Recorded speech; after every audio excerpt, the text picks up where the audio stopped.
Hi, everybody. I'm James, and welcome back to Storytime with James. Make sure you like, subscribe, and leave me a comment if you like. All right, this story is called He's a Product of His Own Environment. Yes, mm, I'm drinking cranberry juice, cranberry raspberry, ocean spray. All right, look,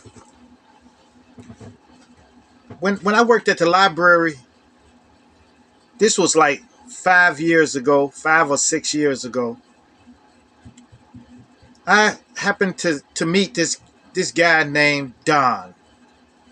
Okay, Don was about 16 or 17 years old at the time. You know, at that time.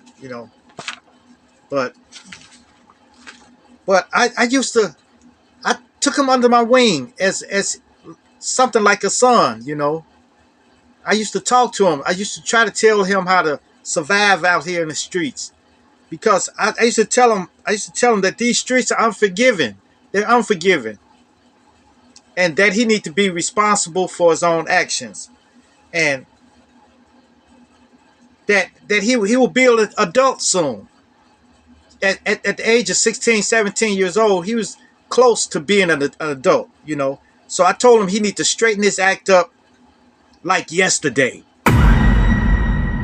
Yeah, yeah, man. Don was something else though.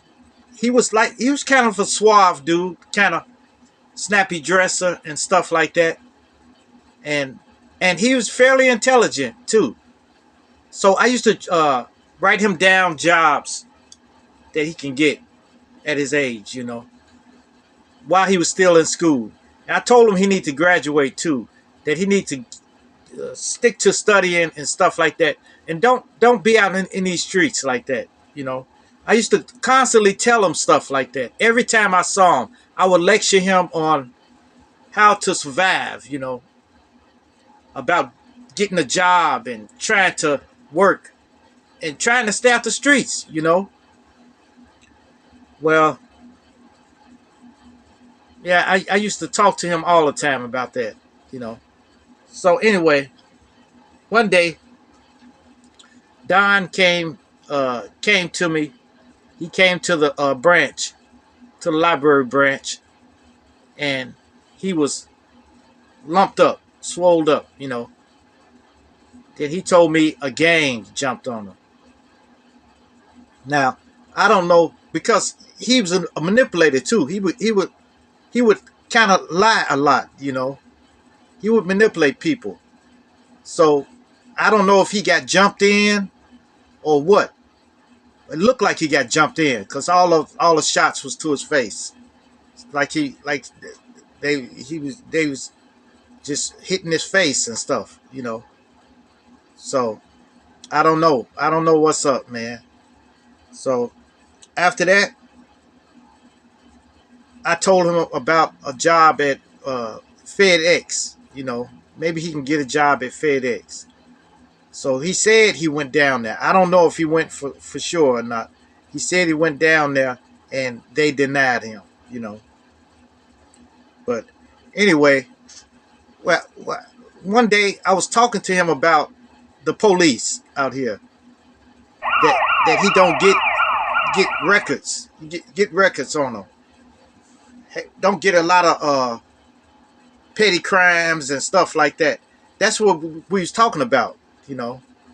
Because I come from Chicago. I come from Chicago, and I was telling him how I had to survive in Chicago. I would tell him stories, just like I'm telling y'all. I would tell him stories, and he would listen to me intently. Well, I can tell he took some of it in, but I don't know.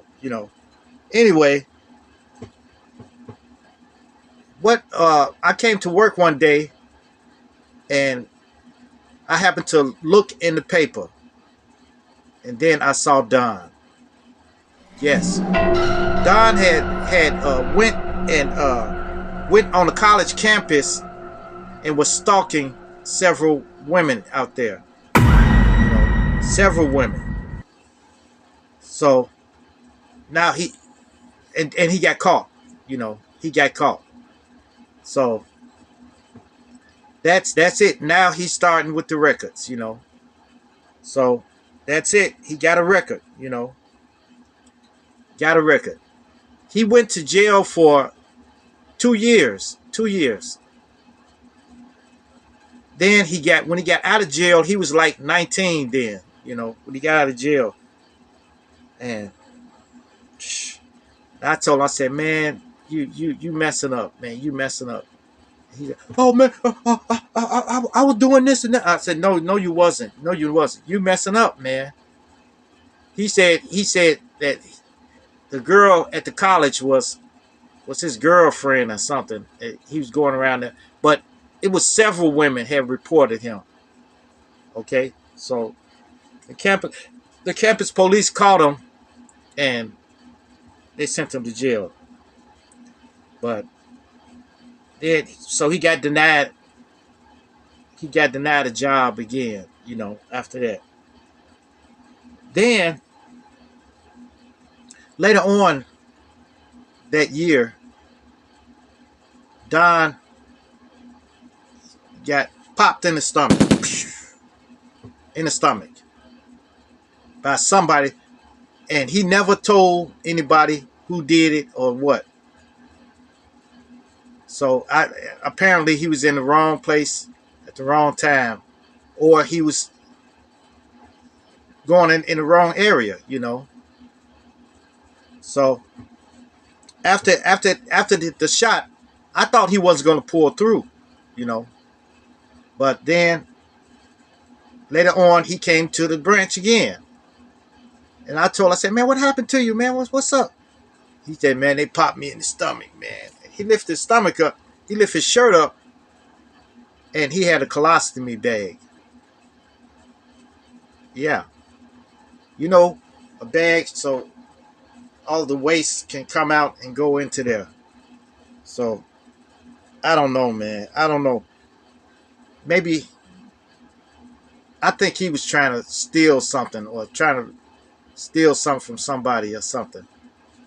And they got him. So, because he lies so much, you can't believe him. You can't believe him, So I said, man, look, man, I told you, man. I told you need to be responsible for your own actions, man.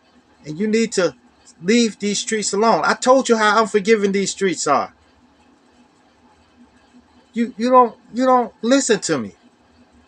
I'm trying to give you the tools to help you to survive out here.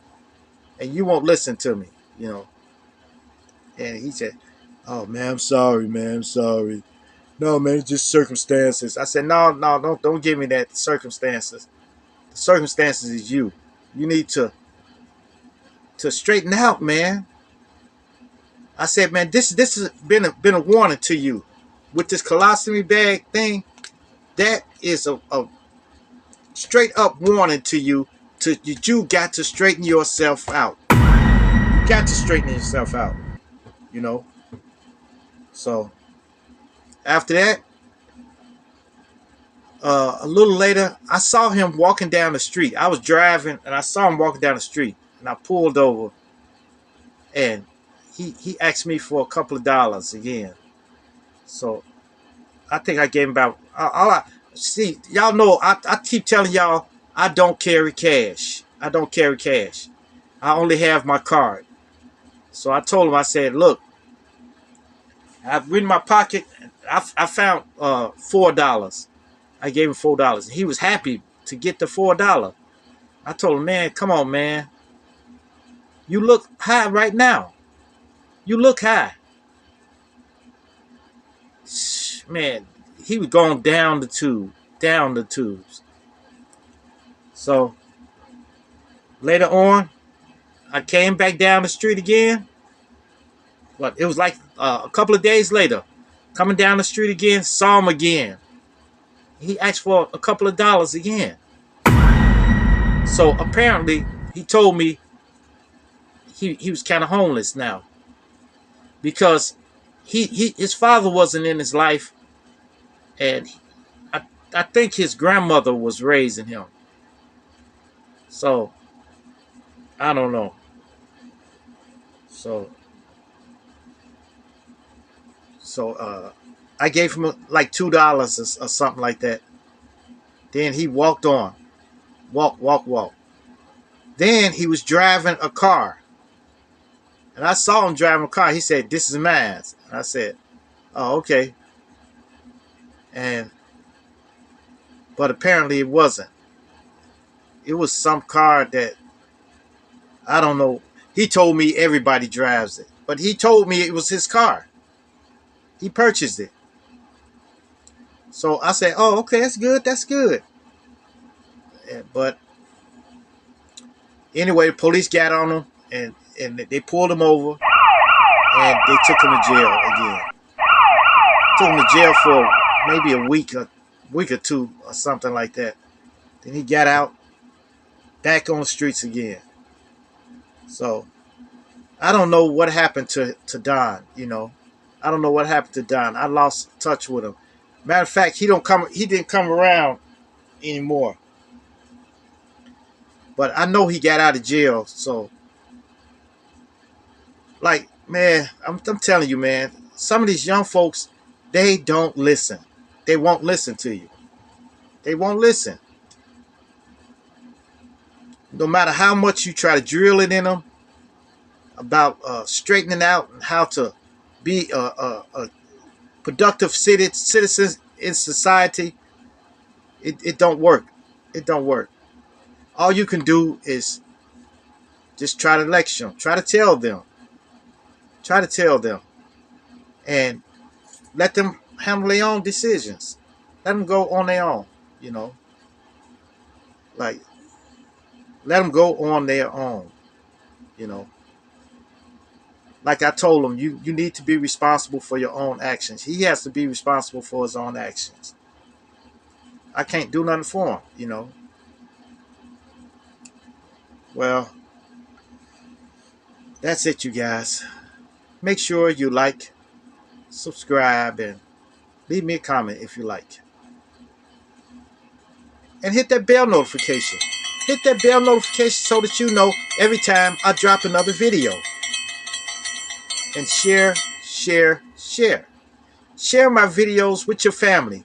Share my videos with your friends. Share my videos with your loved ones. And even share it with your enemies. Peace. Adios. Salamat. Y'all try to teach these kids, man. I'm telling you. All right.